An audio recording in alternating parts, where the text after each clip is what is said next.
Kasi itong mga bata na ito, lumaki sila sa akin. Since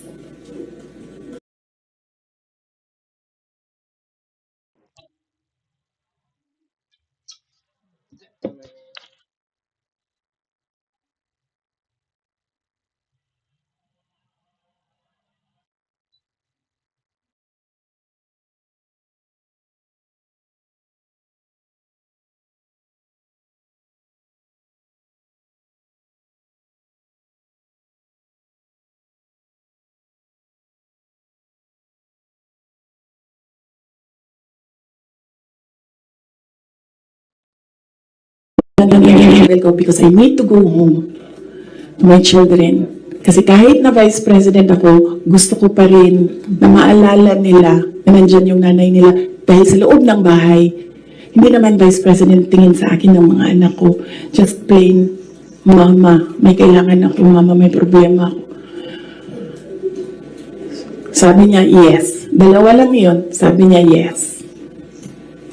In fairness, hindi siya yung nag-umindi sa DND. Hindi totoo yan na hindi binigay sa akin. Binigay yan.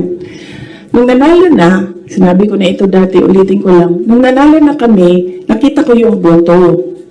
And then I realized, sabi ko, gagawin talaga ng mga tao na ipaaway kami para masira yung partnership. Yun talaga ang gagawin. Lalong-lalo na ng mga yellow, ng mga liberal. Kasi yun yung gusto nila. So sabi ko, they will exploit this. And dahil nasa DND ako, araw-araw ako pagdududahan. Anong ginagawa ng babaeng yan dyan? Saan ay ginabuhat? Asam na siya gaadto. Planning ako dita. Planning to overthrow the government. Kasi DND yan. Hawak mo ang military. So sabi ko sa sarili ko, ayaw ko na magtrabaho ng ganun. Na araw-araw ka pinag-iisipan na meron kang gawin. Samok ra siya ba? Magtrabaho ka o nanapay ingana nga intriga. Madaot lang imuhang kamada. So yun ko, sabi ko sa kanya, pwede ba ako lumibat sa education? Kasi 3 naman yung plataforma ko. Mapayapang pamumuhay, trabaho, edukasyon. So sabi ko, pwede ako lumipat ng DepEd. Sinabi ko din sa kanya kung bakit. Ayaw ko na intrigahin ako. And then he said yes. So napunta ako sa DepEd. And then the other one, sabi ko support namin yung air travel ko. Sabi ko, hindi na nangyari yun. Pinilit namin, hindi na natupad yun. Isang beses sinabihan ko siya. Sabi ko, pwede ba sabihan mo yung 250? Kasi ako ang priority. Hindi ikaw. Kasi yan yung usapan natin. Kasi naiintindihan mo, di ba? Na meron akong maliliit na anak. Tapos sinabi siya, do I have to tell them? Na semi-British accent. And I said, of course. Kasi presidente ka, ikaw magsabi. So, hindi na. Isang beses. And then one time, priority daw si Lisa. Hindi ko alam kung anong trabaho niya para sa bayan na ito. And then one time, priority daw si ngayon. So, I said, okay. This is,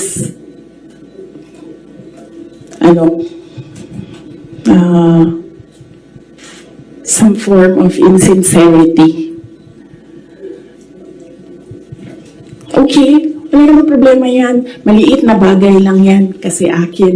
Problema ko lang naman yan. Di man yan problema ng bayan. Problema ba ng bayan? Paano ako babiyahe? Di naman. So, maliit na bagay. Ako na gagawa ng paraan para ako maging nanay. Hindi na ninyo problema yan. Maliit na bagay lang yan. Okay. So, That was that. That was personal sa aming dalawa. And then, dito na tayo sa DepEd. Alam niyo na yun, diba? Sinabi ko na sa inyo ang budget ng DepEd. Question? Yes, ma'am. Now you said 4 around 11, 7:14 a.m.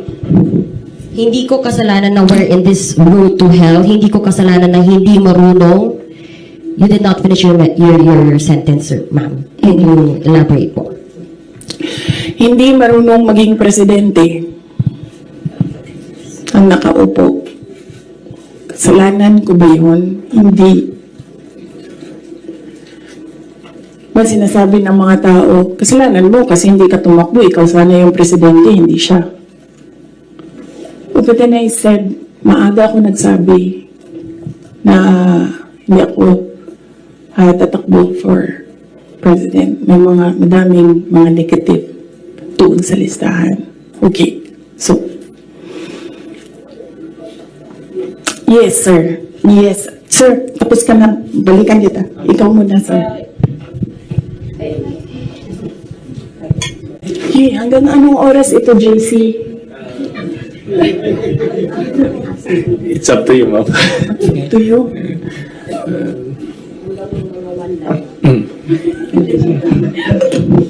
Okay. Madam VP, with all this revelation that, ayun nga, meron kayong mga request kay President Bongbong Marcos in case he wins, which is he won. And of course, yung conversation nyo with Senator Amy Marcos.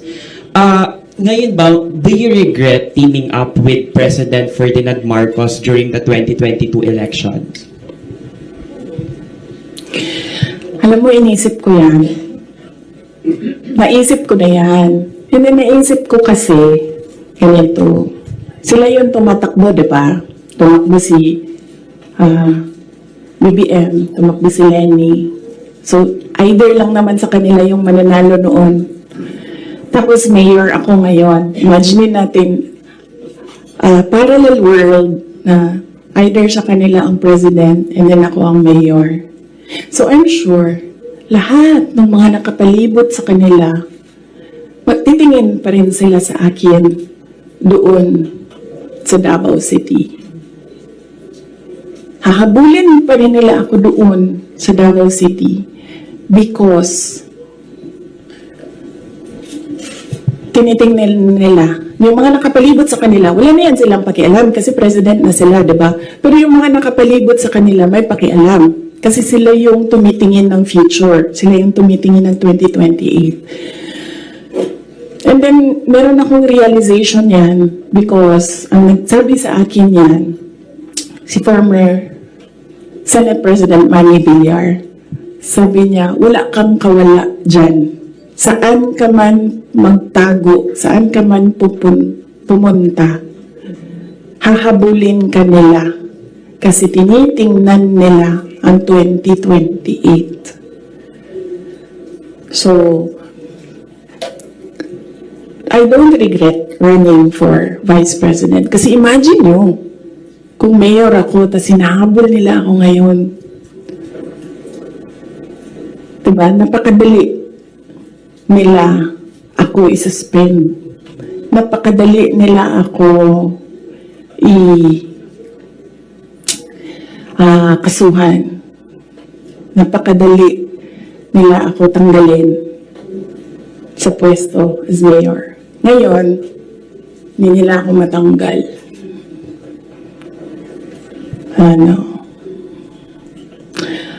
They can drag me to hell.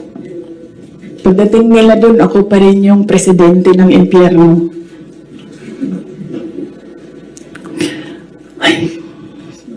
Yes. Yes. Pahiram ako ng ballpen, lagyan ko lang ng note kung saan ako nag-stop kasi para alam natin saan tayo mag-start. Mamaya. Kung sinabi niyo po na hindi kayo nagsisi na tumakbo kayo for Vice President, pero nagsisi po ba kayo na nakipag-tandem kayo kay President Bongbong Marcos? Hindi man ako na-request ni VP Lenny na tumakbo Vice President niya. Hindi ko pinagsisihan yung pagtakbo ko as Vice President and hindi ko din pinagsisihan na nakipagtandem ako sa kanya. I'm sure merong rason ang Diyos kung bakit ako nilagay dito sa upuan na ito sa ilalim ng seal na yan. Para rin siguro sa kanya, para kay BBM or para sa bayan, hindi ko alam kung anong rason ng Diyos. Sometimes, or all the time, hindi natin nakikita ang rason ng Diyos. Nakukonect na lang natin siya kapag meron ng ibang nangyari sa buhay natin. Siguro, yun yung rason para ganito gawin ko, bullshitin ko sila ng bullshitin. Bullshit kayong lahat. Drag me to hell. Sorry sila mo na ha, kasi hindi pa sila nakatanong. Mark Makalalad. Good morning, VP. Since wala po kayong intention to run for Vice President from the very beginning, can we say na napilitan ba talaga kayo, and without yung call ni Senator Amy, masasabi niyo ba na nagamit lang kayo para lang manalo si President Bongbong Marcos sa pagkapangulo? Napilitan, hindi. Very rational yung decision making ko sa pagtakbo as Vice President. Sinabi ko kanina. Ganon din ginawa ko. Nilista ko yung positive, nilista ko yung negative.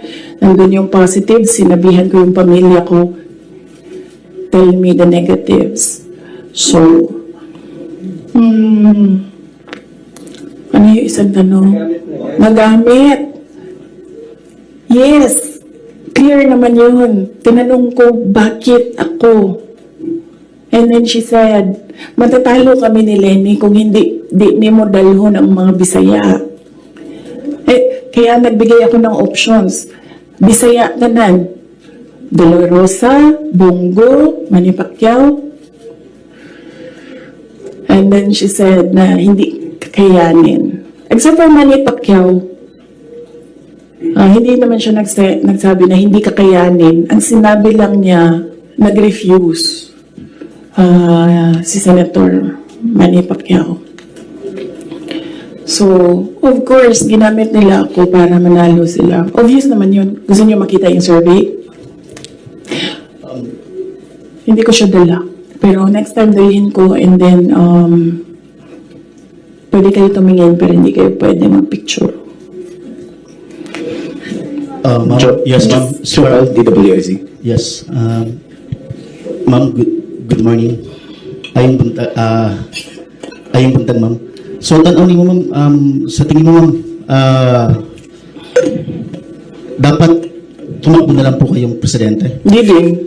Kung papabalikin ako, tatakbo kang Vice President. Lagay ko dyan. Drag me to hell. Ma'am Marlene po from Radyo sa Estrella. Here po, ma'am. Yes, ma'am. Ma'am, having said na hindi mo kasalanan na hindi marunong maging presidente, yun nakaupo ngayon, ibig sabihin ba hindi po kayo kontento sa trabaho po ni Pangulo? Kaya nga umalis ako, di ba, sa administration. Hindi ko na gusto yung mga naririnig ko doon. Hindi ko na gusto yung mga nakikita ko doon. Kayo, kung gusto nyo ng pera, natatakot kayo, kayo lang. Huwag nyo na ako isali. The reason why, noong 2016, ito, sidebar na lang ito, hindi ito kasali, lalo tayong tatagal nito. Huwag na yan. Sige. O hindi. Hindi ko na gusto. Kung presidente nyo siya, okay lang. Ako, hanggang vice president lang ako. Hanggang number 2 lang itong bansa na ito. Wala itong number 1 para sa akin. Yes. Bea, Mamboracho. Yes po. Hi ma'am, kanina po kasi sinabi nyo na, ma'am here. Yes. Kanina po kasi ma'am sinabi nyo po na hindi ka naman po inask ni VP Lenny para maging vice president niya. Did you somehow wish na sana inask ka na lang po niya na maging vice president niya to run alongside her? Hindi, ma'am. Uy, ninuukop, nidaon si Lenny. Gukdon, mangyapon na nila si PRD, diba? Mag-ICC, gyapon na. Ay, samot na. Si Trillanes o si Lenny, magkauban man na sila. So, kung presidente si Lenny, ilahag hapon ng ICC. Alam niyo ba bakit hindi umuusad yung ICC? Kwento ko sa inyo next time. Masyado na kayong madaming material. Pwede natin i-cut ito. Red Mendoza. Ma'am, sorry po ma'am. Ma'am, may hanging question ako sa inyo the last time kasi ito yung tungkol dun, yun nga, you're referring nga yung tungkol doon sa tandem ninyo with the President, BBM. And do you think po ba may regret po ba din kayo? Kasi yung mga supporters ninyo were forced to vote for the President as tandem. Yun na yung sinasabi ko before na kasi may mga supporters din si President Marcos sinasabi na budol din sila sa Nino? inyo. Budol ako. Oo, nabudol din daw kayo sa nabudol din sila sa inyo. Parang gano'n sinasabi ng mga loyalista ni BBM na bumoto sa inyo as tandem. So, pwede na po ba masagot yun, ma'am, kung sa tingin niyo po ba bumaba yung pagbaba ng inyong suporta sa mga loyalista ni BBM ay parang enough po ba sa iyo na or matter po ba na bumaba yung suporta ng mga loyalista ni BBM sa inyo? Hindi ko alam kung ano yung nire-refer nila na nabudol ko sila. Hiningi nila sa akin yung kampanya ko, binigay ko sa kanila, nanalo sila. So, saan na ng budol? Nung tumulong ako sa administration, ang DepEd was, top 3? The morale of the teachers were so high na they were happy maghirap na magturo, rain or shine, doon sa mga classrooms. So, saan doon ang budol? Sa akin ba yun, kung number 3 ang DepEd? Ako ba ang presidente? Hindi. Sa kanya yun. Cabinet member lang ako. Diba? Accomplishments ng DepEd. Sa akin ba yun? Hindi. Sa bayan yun. Accomplishment yun ng president. So, budol. Ms. Araceli Garcia, Fuji TV. Hi, during the time of your dad as president, he was not also having good terms with the Vice President Lenny, and now apparently parang naging naging president yon on this administration as well. How do you feel about that? And my follow-up question would be, are you looking into running on 2028 as president? Okay. So,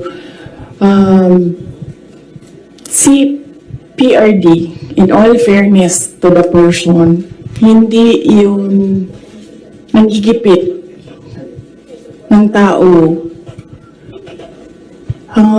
Hindi niya ginipit si Lenny Robredo. Tinanong ko, bakit 700 lang yung budget ninyo at the time? Kasi 700 lang talaga ang pinropose. Hindi natin alam anong rason.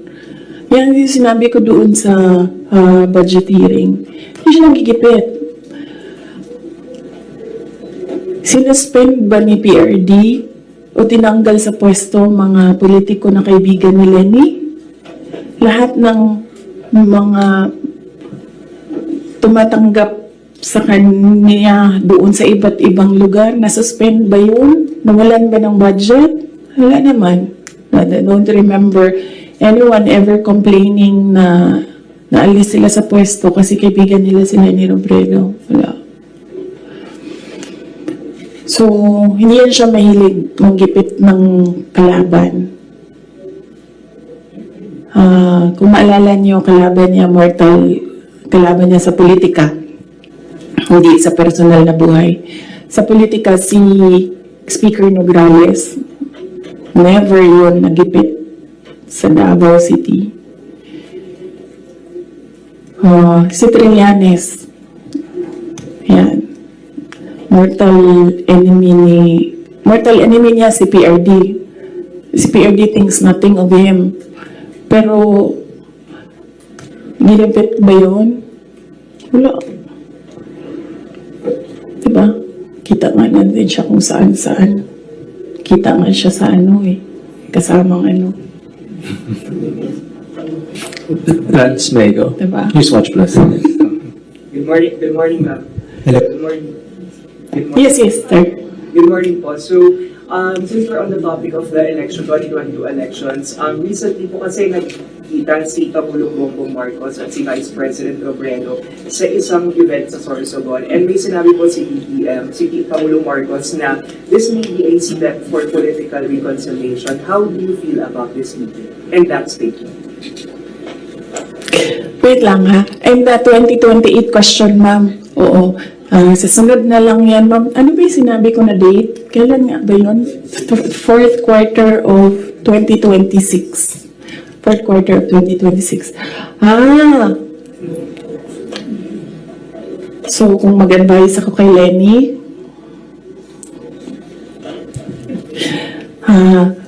Ma'am Lenny, manood ka ng aking sit down. Yan lang. Wait, hindi ko na ituloy ito. Hello, good morning po, Sir Edison. Madam Vice President. Ang Papa niyo po, naggawa ng desisyon against all Filipinos na may libing si Marcos Sr. sa libigan ng mga bayani. Ano na po ang nangyari ngayon? Nakalimutan na po ba ng nakaupo ngayon? Maraming salamat po. Hindi ko alam. Pero isang beses sinabihan ko talaga si Senator Amy. Sabi ko sa kanya, kung hindi kayo tumigil, huhukayin ko yung tatay ninyo, itatapon ko siya sa West Philippine Sea. Sinabihan ko si Senator Amy. One of these days, pupunta ako dun, kukunin ko yung katawan ng tatay niyo, tapon ko yan dun sa West Philippine Sea. I don't think sumagot siya. Hindi ko maalala. Nandun pa yun sa group chat. Mayroong mga nakakita. May ibang tao. Pero Senator Amy naman, kilala niyo naman siya, di ba? Diretso yan magsalita. Hindi niyan, hindi siya, she's I believe, a sincere person. Sana tayo? Yes, sir. Can you substantiate your claim na hindi marunong maging presidente? Presidente na nakaupo ngayon. And you mentioned na hindi mo na gusto yung mga nakikita at naririnig when you were there. And second question mo, I'm genuinely curious because you had a long narration of what transpired from 2021 until 2022. And there was a lot of negotiating and there was a lot of political discussions on who to run, who will step down. But I'm genuinely curious, ma'am, where's the public in all of these discussions? Where did you ever discuss policies, platforms? Because it's as if it's political families discussing the future of the country without regard for the public. And you mentioned that the context of all these of this press call is to give justice to the 30 million plus Filipinos who voted for you and President. Yes, oo. Unahin ko muna yung last question. Last question was, hindi ko alam sa kanila. I mean, you should ask the President kung ano yung platform niya. Pero very clear yung platform ko. It was continuity of build. It was mapayapang pamumuhay, edukasyon, at trabaho. Very clear. And when I won, it was still mapayapang pamumuhay and trabaho and edukasyon, all related to security. And noong hindi ko nakuha yung overarching na sector, I focused on education. Siguro yan na rin yung sagot sa unang question mo. Paano ko nasabi na isubstantiate ko yung sinasabi ko? I don't ever remember may platform siya na sinabi kung anong gagawin niya para sa bansang ito. Di niya sinabi ano ang gagawin natin sa food security. Wala siyang sinabi kung anong gagawin natin sa inflation. na darating. Kasi alam naman natin na at the time na darating yun eh. Kasi nakikita na, na-forecast na siya. So, yan yung pagsasubstantiate ko sa sinabi mo. I don't ever remember, may plataforma siya, I don't ever remember him discussing kung ano ang gagawin sa problema ngayon. Alam niyo noon, pag pumupunta ko sa 7-Eleven, expensive yan na tindahan, di ba? Ay, sorry, 7-Eleven. Pero yes, expensive sila. Kasi, ano sila, go-to. Mabilis ka makabili, nandun yung kailangan mo. 1,500 ko noon. Bili na ako ng corned beef, bili na ako ng tinapay, bili na ako ng kung ano-ano. Ngayon, ang 1,500 ko, tsokolate na lang ang bili ko. Tsaka ice cream. Wala na ang corned beef, wala na ang tinapay. So, Open sa conversation. Yes. Senator Marcos sa atin, yung sinabi mo na itatapon yung Just a very quick follow-up. The conversation happened between you and Senator Amy na you mentioned natatapon. hindi kasi conversation yun eh, group chat yun. Tapos, noong banat sila ng banat, sinabihan ko na talaga siya. Sabi ko, one of these days, huhukayin ko talaga yan. Tapon ko yun at sa Philippine Sea, yung tatay ninyo. Okay, so, pwede tumuloy na muna tayo, ha? Kasi gutom na ako. Ma'am, Ma'am, Kelly Cordero po from Baho Radio. Ma'am, since sinabi niyo po na hindi niyo nagugustuhan po yung pamamalakad ngayon ni PBBM, kung irarank niyo po in a scale of 1 to 10, 10 is the highest, ilan po ang rate niyo sa performance po ni PBBM? Nasabi ko kanina, 10 is the highest, 1 lang ang rating niya. Sabi ko na kanina, di ba, kung kayo gusto niyo, wala man akong problema. Huwag niyo na lang ako isali. Ako, hanggang number 2 lang ako. Walang number 1 ang Pilipinas ngayon. Kung meron man, ang daming number 1, iba-ibang direksyon sila.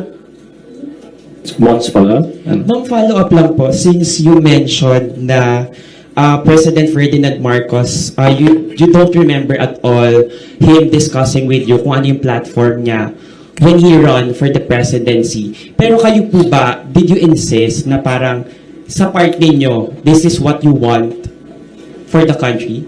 Yes. Oo. Sa kanya or sa tao? Sa kanya po. Nung nagdi-discuss kayo na dapat po may plataforma tayo. Kasi naman, di ba, ang expectation mo, pag tumakbo yung tao, meron siyang sinasabi na gagawin niya. And, pasensya na, pero nakaupo ako doon at the time, hindi ako nakikinig sa kanya. Ang naririnig ko lang, sama-sama tayong babagon muli. Apparently, yun lang yung naririnig ko. And when you say, sama-sama tayong babangon muli, you will do something to make this country the best that it can be. Kasi sama-sama tayong babangon muli, di ba? So, ibig sabihin, walang maiiwan. But apparently, madami ang naiiwan ngayon. Yun lang naririnig ko noon. Ang mali ko ata is nag-assume ako na when you say, sama-sama tayong babagon muli, gagawa ka ng mga bagay para sa bayan at para sa taong bayan. Nag-assume ako na ang gagawin niya ay mas maganda pa, mas maayos pa, mas magaling pa sa lahat ng dumaan na presidente. Sir, ako din kaganyan sa'yo. Tapusin na natin ito. Otherwise, hindi tayo matapos ngayon. Babalik tayo bukas. Sabado. Ma'am, ikaw lang yun at ako, ma'am. Sila, they want a weekend, ma'am.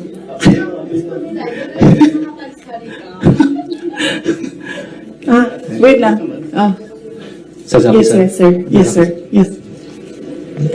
Balikan ko lang po yung sa political reconciliation kuno ni President Marcos pati ni dating former Vice President Leni Robredo. Hingin ko na lang po siguro yung assessment nyo na bilang, ayun nga po, tumakbo kayo kasi ginamit kayo para manalo laban kay Leni kasi nga natatalo na raw sila. So sa tingin nyo, bakit po kaya ngayon nakikipagkita? Bakit ngayon nagkakaroon ng movement towards political reconciliation habang nag-aaway kayo? Oh! Sabi, di ba, sinabi ko na yan ng budget hearing, ako na lang man isa na iiwan dito. Ako na lang isa iiwan dito. Nagsama-sama na ang mga dayuhan, huwag niyo akong tanungin about foreign policy. Mga dayuhan, mga NPA, mga smuggler, mga drug addict, ang mga yellow, liberal, at sino yung isa? Administration. Sama-sama na yan sila lahat.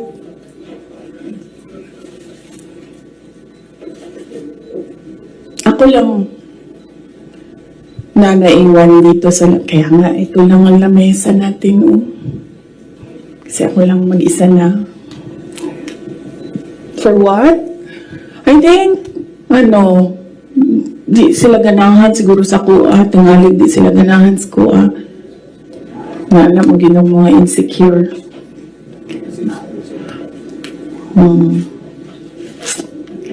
So, ang tagline ng OVP is para sa Diyos, bayan at bawat pamilyang Pilipino. Hindi na po ngayon. Starting today, ang tagline ng OVP is drag me to hell. Sasaki, sir. Kunoyis. Tama na. Tutuloy ko pa yung aking may pupunta pa tayo kay Martin Romualdez. After this, let's allow the Vice President to speak again. Oh. Sasaki, sir. Yes, sir. Wait.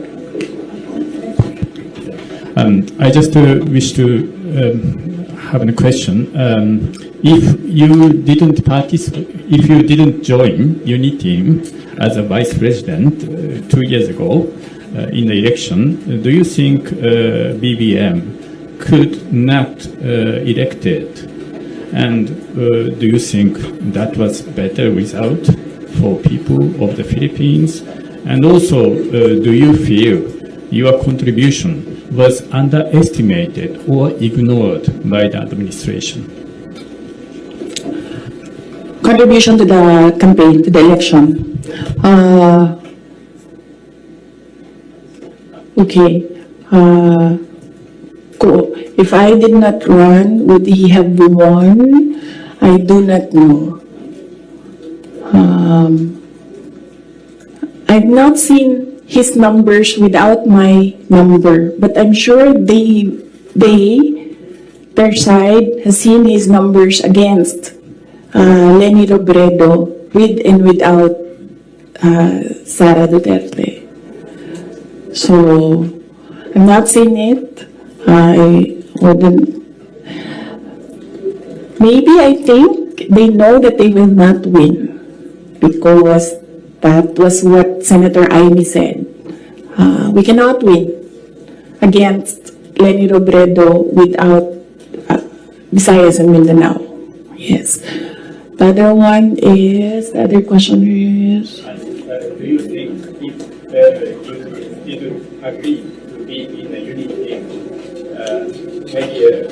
maybe BBM would not be elected? Is that better result for the people of Philippines now, do you think? If I wouldn't know as well. I wouldn't know if we would be in a better place if Leni Robredo is president. Something that is speculative. So I cannot answer the question if we would be in a better place if we had another president, not BBM. And also, do you think your contribution, electoral Oh, yeah. contribution, was underestimated or ignored by the current president?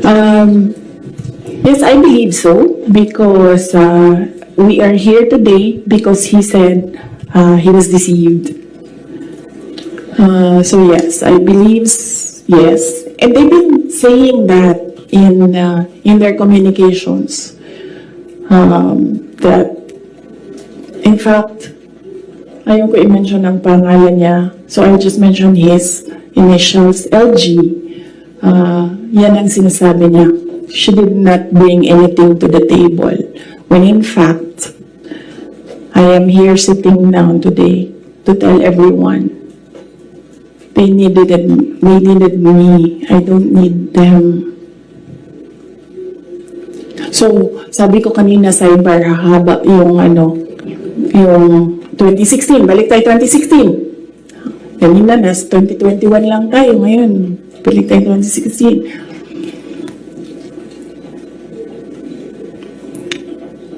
Maalala ninyo, ayaw tumakbo ni President Duterte ng president kung hindi ako tatakbo mayor. Paulit-ulit niya yan sinasabi, hindi ako tatakbo kasi si Inday Sara ayaw niya tumakbong mayor. Because humindi na ako sa politika noong 2013. Sabi nila, tumakbo kang congressman. And I've never liked legislation. I'm better at execution. So, sabi ko, no, hindi ako tatakbong congressman. I'd rather work sa law office. So, 2016, sabi ko, no, I'm done. Bahala kayo kung ano yung gusto nyo. But he said na, no, I cannot run kasi ayaw ni Inday Sara tumakbo. Ayaw ni Inday Sara tumakbo ng mayor. And then, pinilit ako ni BG, said some things, pinatawad ko na siya ngayon, he said some things doon sa akin, and I said, okay, sige. Kung yan ang gusto ni PRD, tatakbo akong mayor. You know the reason why? Ayaw niya ng ibang tao. Ako lang ang gusto niya. Because I don't take bullshit from anyone, even President Duterte. That is the reason why. So, I will not take their bullshit. Bullshit sila. Sila ang bullshit. Bullshit. May I request the parents to give context doon sa sinasabi ng Vice President. Alam ko, nakikita, naririnig ng mga bata, pero bigyan nyo na lang ng konteksto na sometimes people curse.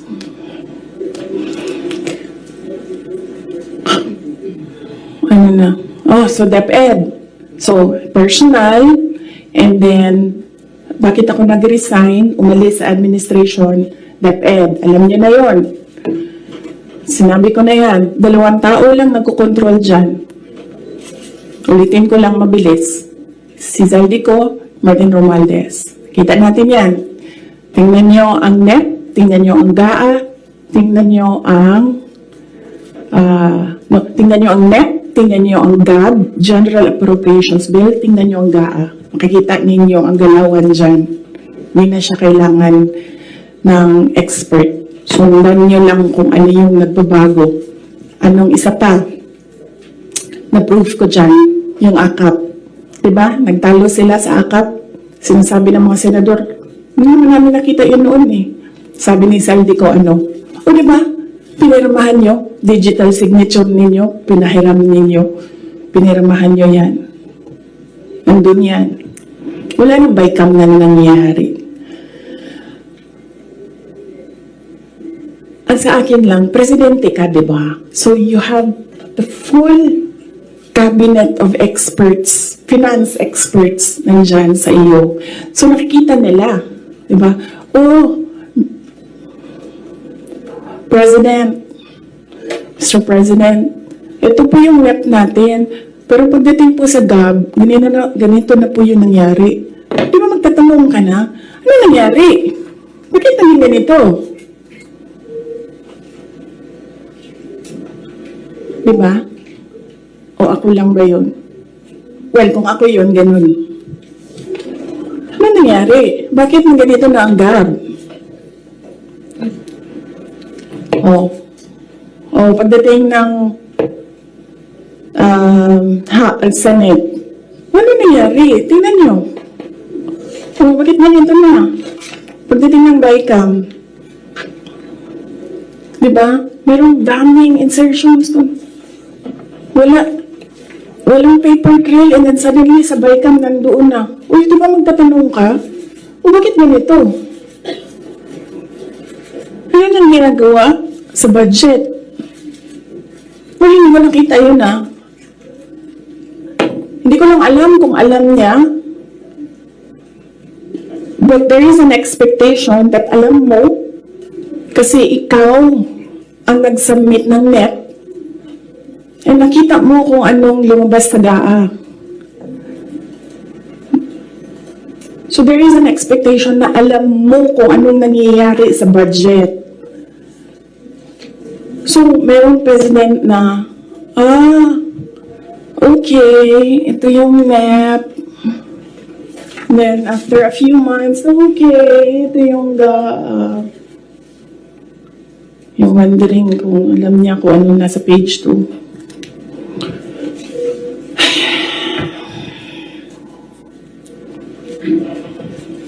So, that's DepEd budget.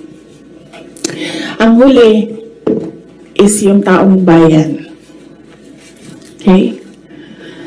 So, pwede ba, pag nakita nyo siya, sabihan nyo siya, alam nyo, don't ever mention her name or say na I was deceived by her, ganyan. Para hindi tayo nagaganito ba? Ayoko yung pag-usapan, yung mga ganito na bagay. So sabihin nyo sa kanilang lahat, huwag nyo nilang magitin yung pangalan niya kasi pag binanggit niyo yung pangalan niya, lalabas yung drag me to hell press con. Pwede naman sana tumahimik na lang, no? O bakit sabihin, kailangan mo pa sabihin na, nabudol niya ako.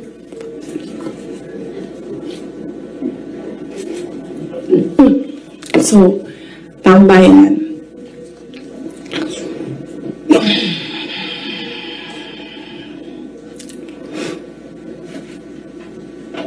Magkasama kami nag-attend ng isang graduation. Truthfully, I wasn't feeling well. Kasi kinukulam nila ako. Andiyan na sila, umabot na sila sa kulam. Nagsama-sama na silang lahat. Kinukulam pa nila ako. So I wasn't feeling very well. Pero I had to go.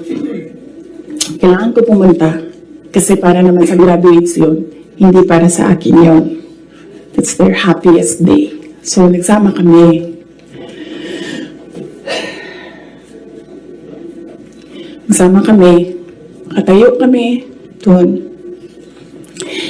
And merong isang graduate na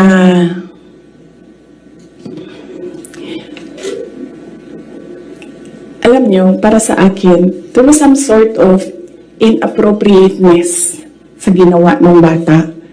Pero bata ito eh. So ikaw din, meron ka din dapat sana sigurong pag-intindi kung saan nanggagaling yung bata. And ang reaction mo, ang response mo, should be so that the child will learn a lesson. So, meron isang graduate. Sabi nung graduate, Mr. President, can I have your watch as a graduation gift?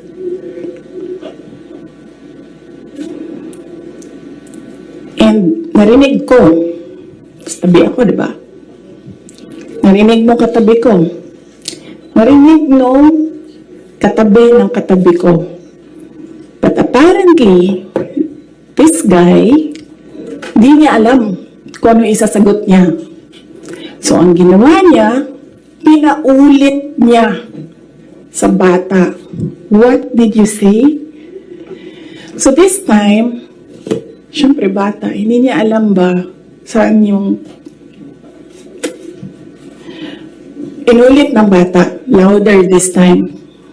Mr. President, can I have your watch as a graduation gift? Nasagot niya. Why? Why will I give you my watch? At that point, may sakit na ako. I wasn't feeling very well.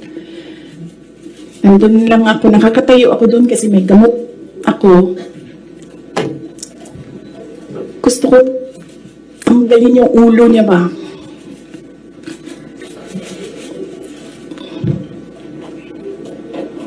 I realized toxic na yung relationship.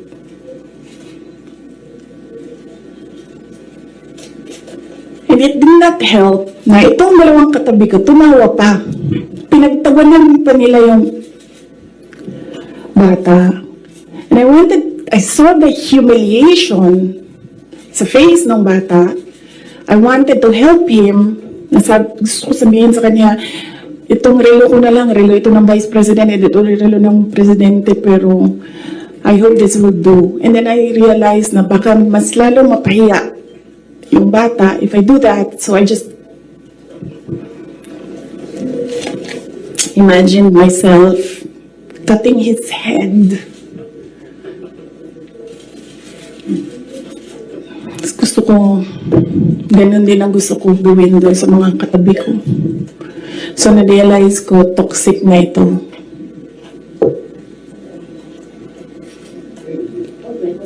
When was that? One of the graduation, hanapin niyo yung footage, makikita niyo doon yung mukha ko. Tsaka mukha niya. I-lip read niyo yung sinasabi niya. Why? Hanapin niyo yung footage, ma'am. Magtrabaho kayo konti, mag-research kayo.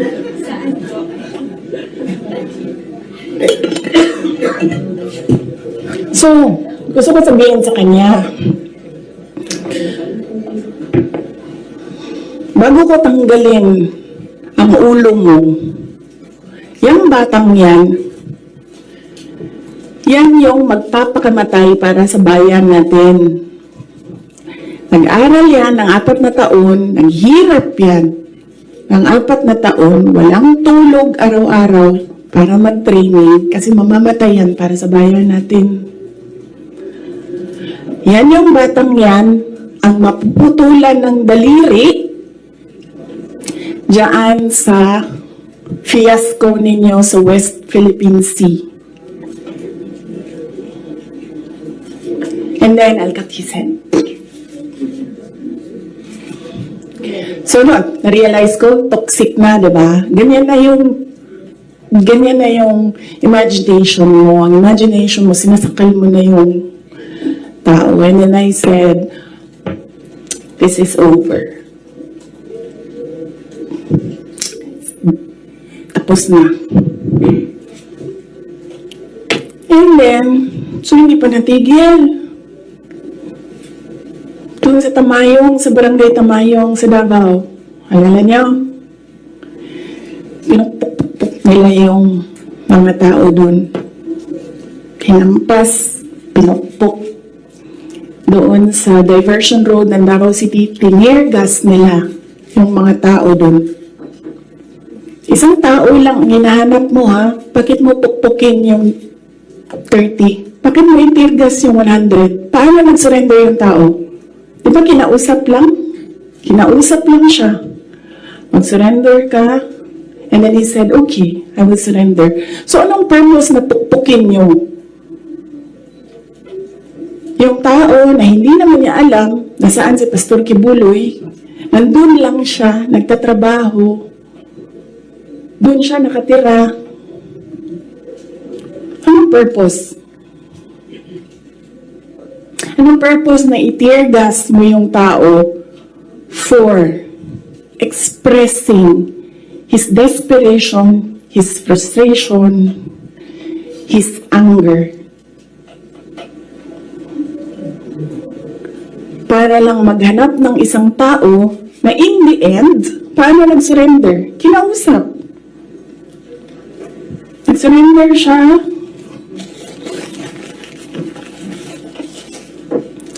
Kinausap siya. Walang napukpok, walang natirgas, walang nasaktan. And then, kailangan nyo talaga ganunin ang mga tao. And then I said, it's all over. So, umupo ako with the table ko sa DepEd at the time. And I sabi ko, sarili ko, okay, let's go to hell.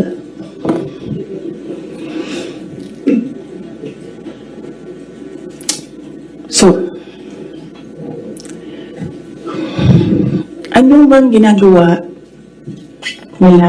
Balik tayo dun sa yung political reconciliation. Ang gusto nila, hindi ko sinasabi silang lahat ha, si Martin Romualdez lang.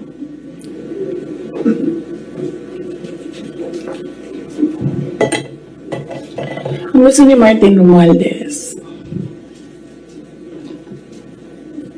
mag-president. Nakita ko yan sa kanyang mata noong ilang oras na tayo? 1 hour and 31 minutes na yun nandito.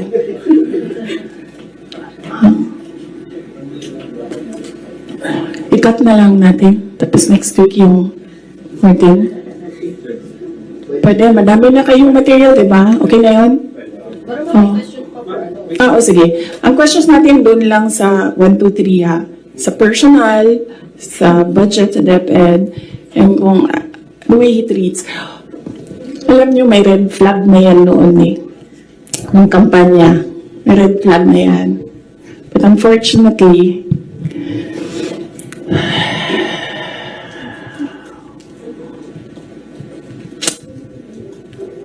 hindi ko naisip na ganun kalala yung insincerity. Nangangampanya kami. So pag nangampanya ka, meron talaga yan. Natural yan na magdala ng papel. Ganito. Pag ikaw politiko ka, alam mo na yan. May magdadala yan ng papel. Sometimes, ganito, naka-envelope. Sometimes, folded paper maliit. Iba-ibang, So, daming tao. May isang matandang babae. Dala siya. Tinignan niya. Ayaw niya tanggapin. Ayaw niya kunin yung papel. So, ang ginawa ko, para that person will not feel bad, sabi ko, ako na lang. Ginawa ko. Mabilis lang kasi yun. Kasi, yan eh, motorcade. So, mabilis yan. Pag ganon, gumanon, ginanon, ako na lang. Tapos, tinanong ko, may number. Sabi niya, meron. Pag politiko ka, alam mo na yan dapat, diba? So, doon sa truck, binasa ko. 1 page lang naman, binasa ko. Simple. Request of 5,000 pesos for livelihood. Tumingin siya sa akin. Sabi ko, ako nang bahala nito. Maliit lang na bagay ito. Ako na. Sabi niya, okay, sige. Yan lang.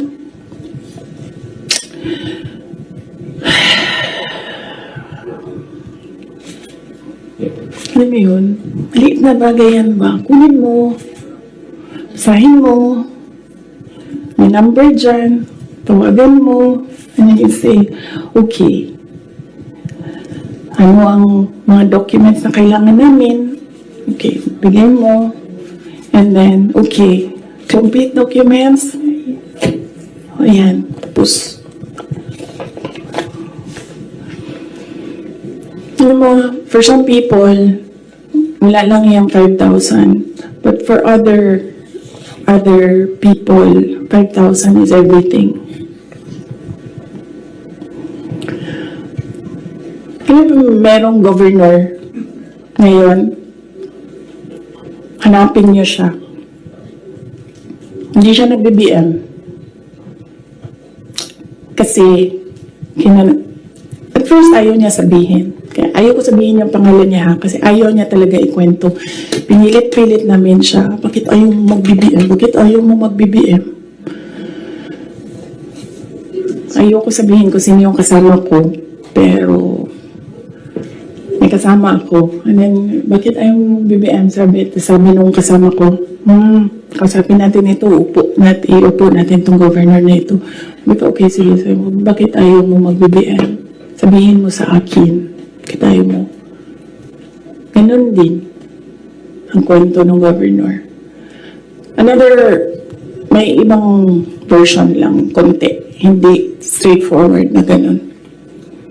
Ang kwento ng governor, siya nakita ko with my own two eyes kasi ako yung nag-i-escort sa kanya. And for that reason, hindi ako mag-BBM. Okay, sabi ko sa kanya, okay, di na mag-Sara ka na lang. Sabi niya, sige, ikaw walang problema.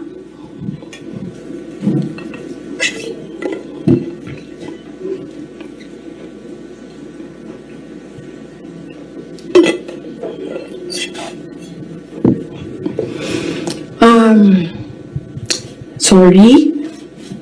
Nag-sorry ako sa mga members ng Kingdom of Jesus Christ. Kasi I asked them to support President Marcos during the elections. And individually, kapag merong lumalapit, nagsasabi na, we are in this shit hole because of you, and sinasabi ko din, I'm sorry. But, sabi ko sa kanya, kung bigyan ako ng Diyos ng pagkakataon, yan lagi yung sagot ko. Kung bigyan ako ng Diyos ng pagkakataon, bawiin ko lahat yan. Hindi ko bawiin yung nangyari, bawiin ko yung dapat para sa bayan.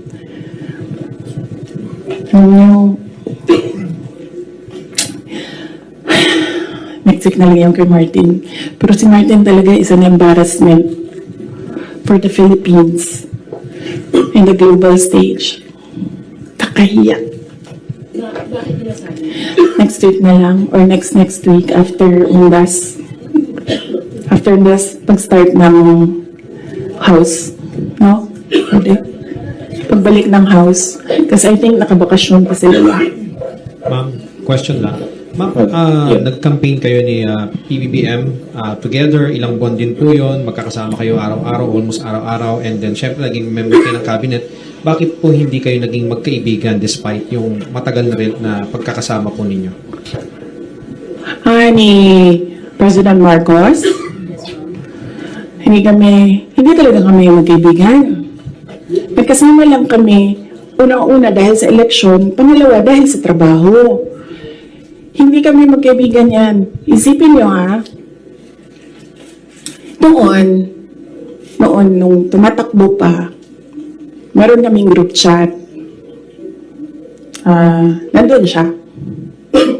So yun lang yung some sort of communication namin dun sa loob ng group chat na yun. And hindi siya medyo nagsasalita doon, bira. After nun, nawala na siya doon sa group chat. And then after that, wala akong number niya. I'm sure may number siya sa akin. Kasi syempre nandiyan yan sa mga staff mo sa aid mo, diba? Yung number ng Vice President. Pero wala kaming some sort of communication. Nothing at all. Except nung magkasama kami para mga kampanya. Yan lang. Sa labas niyan, wala na.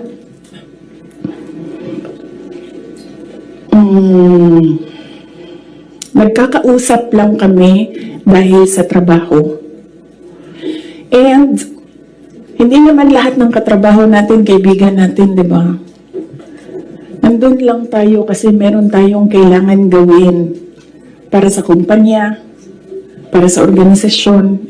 In our case, nandun kami kasi may kailangan kaming gawin para gumanda, gumaling, maging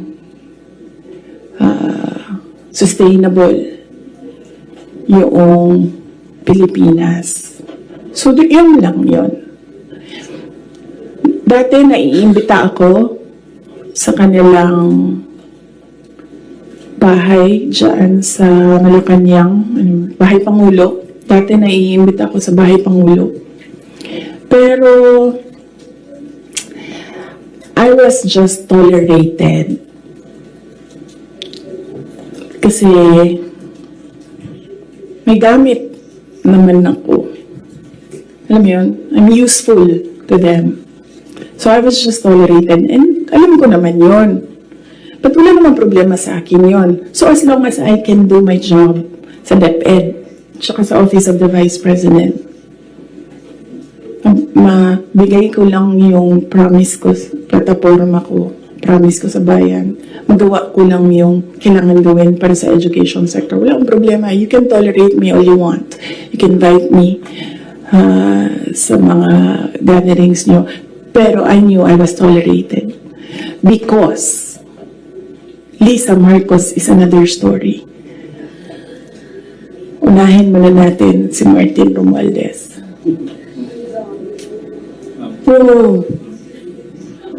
Kaya nga sabi ko, sabihan mo sila, huwag nila banggitin yung pangalan ko. Yes. Is Lisa Marcos part of dun sa sinasabi niyong time kanina? Yes. Oo. Anong purpose ni Inday Sara? Ang magagawa ko sa bayan, I will call bullshit as it comes. Yan ang magagawa ko para sa inyo. Kung bullshit siya, sasabihin ko sa inyo, bullshit talaga yan. And, yes, as I said, huwag kayong mag-alala sa akin. Hindi ko kailangan ng pera. Kaya hindi ako madadala sa pera. Kasi, ang pinakagusto ko sa buhay ko, hindi siya nabibili ng pera. So, kahit man meron akong 500 billion sa likod ko, hindi pa rin mabibili yung gusto ko. So, hindi ko siya kailangan. And hindi ako takot. That's why I said, you can drag me to hell all you want. Wala kang problema sa akin yan. Si Martin ba? Bakit hindi po mabibili ng pera yung sinabi niyo po hindi mabibili ng pera yung gusto niyo? Ano po yung gusto niyo? Ayaw kong sabihin, masyado lang personal yan, ma'am. Masakit na nga sa akin na kailangan ko magsalita kwento. Masakit na nga para sa akin na ikwento ko from 2016 to 2021, anong nangyari sa mga group chat na yan, yung mga papel na yan, masakit siya. I don't like talking about my life. Gusto niyo pag-usapan ng pagbabago campaign, tree planting namin? Ayaw niyo. Kasi po ma'am, I understand po ma'am nung 2022 to 2023, I mean, kasama kayo lagi ni Speaker Martin Romualdez sa mga events ni BBM. So, Yes. why, parang bakit, tapos yun nga, before yung nangyari yung resignation sa lakas, after yung resignation sa lakas, nakita ba kayo ni BBM na kanibling daw or holding hands kayo ni Martin during one of his foreign trips? So, why biglang nasuklang kayo bigla kay Speaker?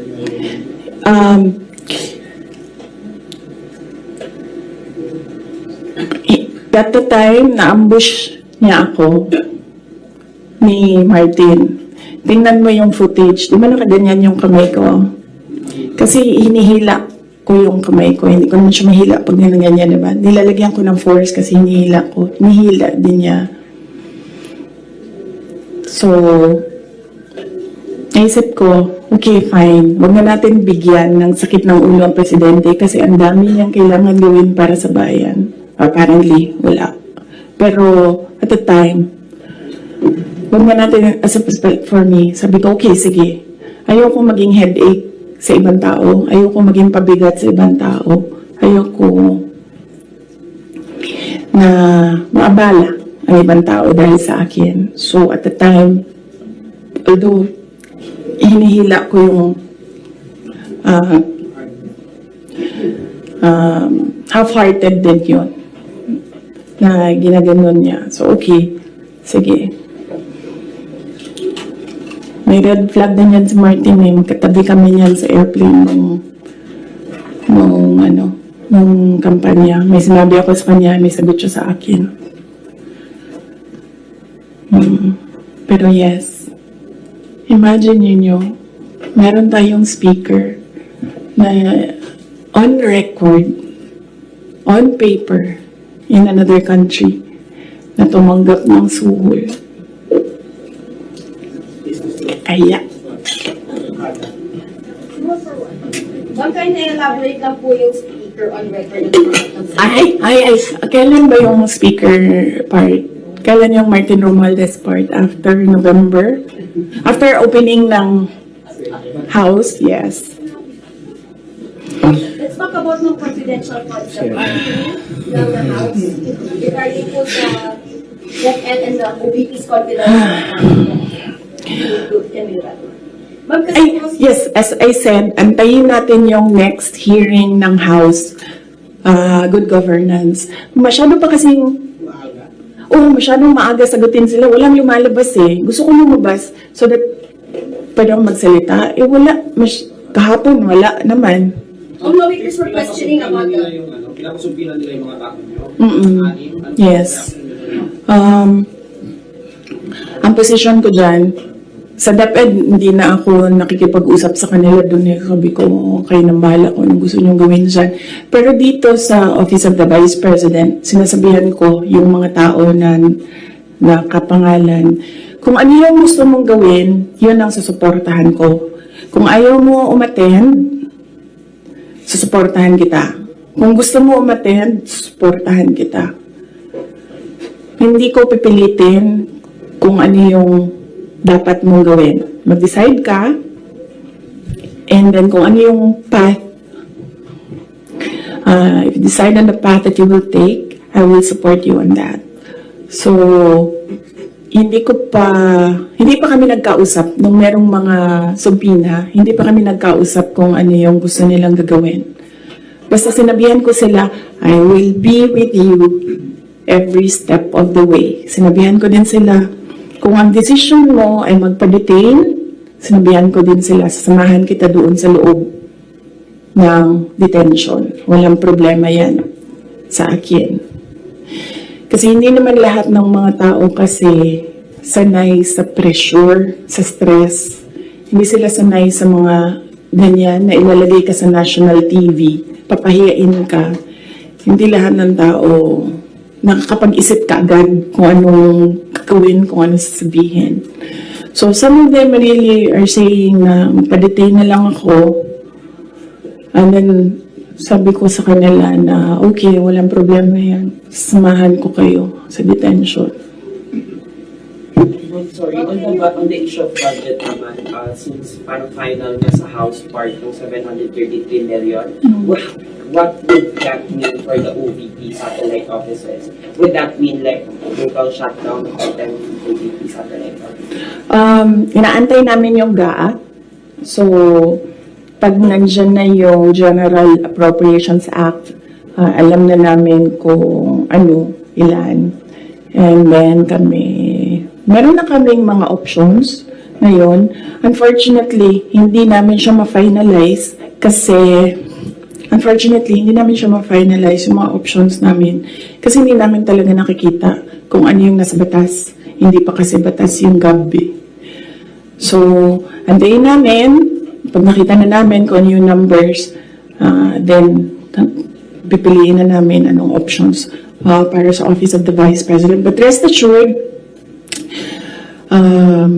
patuloy yung trabaho ng Office of the Vice President para sa bayan, kung ano man yung kaya namin base sa kung ano yung budget, ibibigay namin yan sa taong bayan. Well, can we explain lang po? Last question, please. Sa Good Government Committee hearing, lawmakers were questioning po about the 16 million pesos po na ginasta ng OVP, particular confidential funds ng 2022 po, na nagasta yung 11 days para daw po sa rental ng safe houses. One lawmaker even asked po na yung 5 million naman po na nagastos ng 2023 sa third quarter po ng OVP confidential funds, nagastos lang po sa loob lamang, sa loob ng 79 days. So parang nakakapagtaka rin daw po sila na bakit yung 16 million pesos nagastos po sa loob lamang ng 11 days. So, can you give us an explanation po kung paano po ba nagasta nga rin po itong parte po ng confidential funds po? Okay, sige. Last question na yan. Last question na yan. Last question. Okay. Una-una, nag-explain kami lagi sa Commission on Audit kung paano ginastos yan. Lahat ng hiningi ng Commission on Audit, binigay namin. Meron kaming mga hindi nabigay, sinabihan kami ng Commission on Audit, kailangan namin yan. So, we fully cooperated and participated and submitted to the Commission on Audit with regard to the confidential funds. Alam niyo, hindi nakakapagtataka sa gobyerno ng gumastos ng millions araw-araw. Kami doon sa DepEd noon, pumipirma kami billions in one day para maglabas ng pera. So, hindi nakakapagtataka ang 5 million, 10 million in a day. Pirma lang yan. Tapos lalabas na yung pera. Ibabayad na yan kung saan yan ibabayad. And then, babalik na yung documents para sa ganyan. Ganun talaga ang gobyerno. Gumagastos siya everyday para sa mga projects niya. And sometimes, it's not millions, billions ang pinipirmahan ng mga opisina ng gobyerno para sa projects. Okay? Yes. Maraming salamat. Sabi daw po mas mahal pa po yung ginasta sa safe houses po na yun, parang sa luxury hotels, sa mga mamahaling condo po sa Metro Manila. Kasi ang ginagawa nila, nag-audit na sila.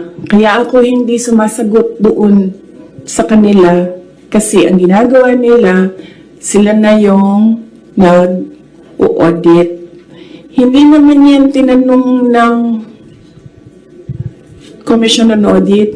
Ang hiningi lang ng Commission on Audit, ano yung documents para sa mga expenditures. So, sinubmit namin yun. And in fact, nakikita nila yun kasi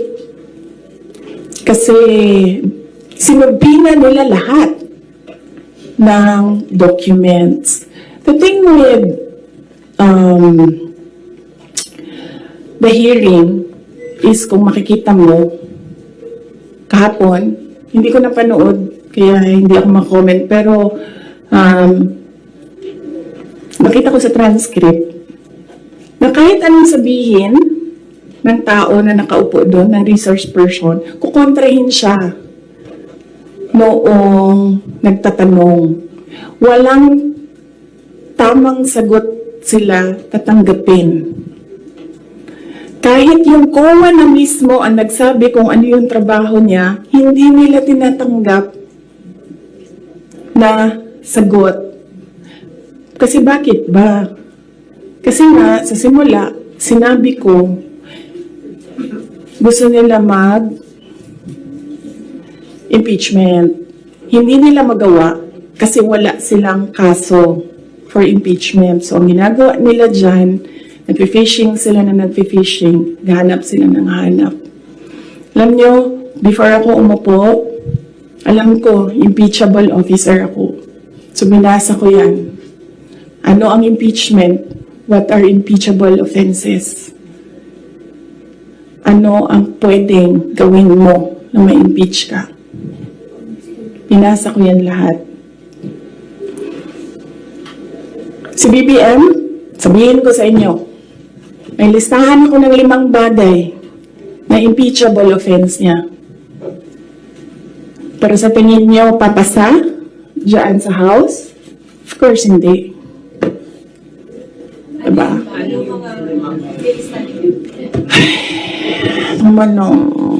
Last question. Hindi ba kayo napapagod? I mean, Last question. grabe ang energy ninyo. Hindi. Second official, Yung taga-DepEd si Atty. Osias, sinabi po na may nakatabi daw siyang sobre, katulad ni Yusek Yung envelope na yan, kaya ako sinasabi kanina, antayin natin yung next hearing. Kasi hindi pa siya enough eh. Ang gusto nila kasing palabasin sa mga tao, yung envelope na yan, galing sa, yung pera na yan, galing sa confidential funds. Yun yung gusto nilang i-portray sa public. Para yung perception ng tao, hindi talaga ginamit para sa ano. Pero kasi, para sa akin, kulang pa siya. So, inaantay ko yung next hearing. Bago ko pag-usapan yung envelope na yan kasi kasama yan dun sa triangle. Yes. No. Hindi yan sagot sa tanong mo. No, I will not answer questions anymore. yung DepEd po, meron daw po. Yes. Marian. Thank you. Thank you. Thank you. Meron daw pinasang certification ng DepEd na galing sa mga soldiers na pinapalabas na yun sa youth Leadership totoo ba yun, ma'am? Ginamit ko yung Hindi ginamit ang confidential funds sa AFP. Hindi din siya ginamit sa YLS. Ginamit siya supporting information doon sa mga areas kung saan may nakuha na reports na at risk ang mga bata. Walang binigay na CF sa AFP. Walang binigay na CF sa YLS. Yung YLS lang ang tinanong. Sinabi namin, ito yung areas at risk. Sabi na yung AFP, okay, gawa namin ng paraan. Based on information we gathered doon sa baba. Antayin natin yung next hearing, antayin natin kung ano yung sabihin doon, tapos isa-isahin natin siya. Okay. Yes. Thank you. Yung 5 lang. Yung 5 lang po. Sino yung nagsabi ng Constilo? Kanina, may narinig ako dito, nagsabi ng, ikaw? Law student ka ba? O lawyer? Law student? Dumaan na kayo sa political law, sa impeachable offenses, impeachment? Siya, tanungin niyo. Tanungin niyo siya. Alam niya yan. Pinag-aaralan niya eh. Nakikita niya ngayon eh. Thank you. Salamat. Magandang hapon. Ay, yeah.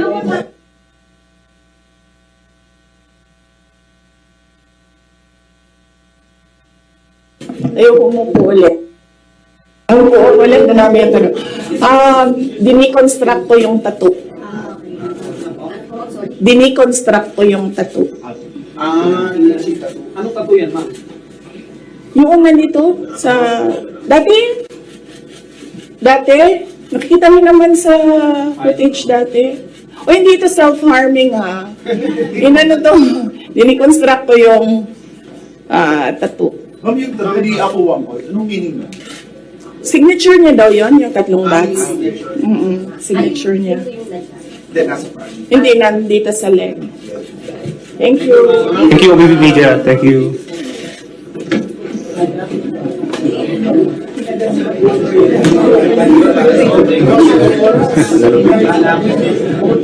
Guys, you can have your lunch at the other side.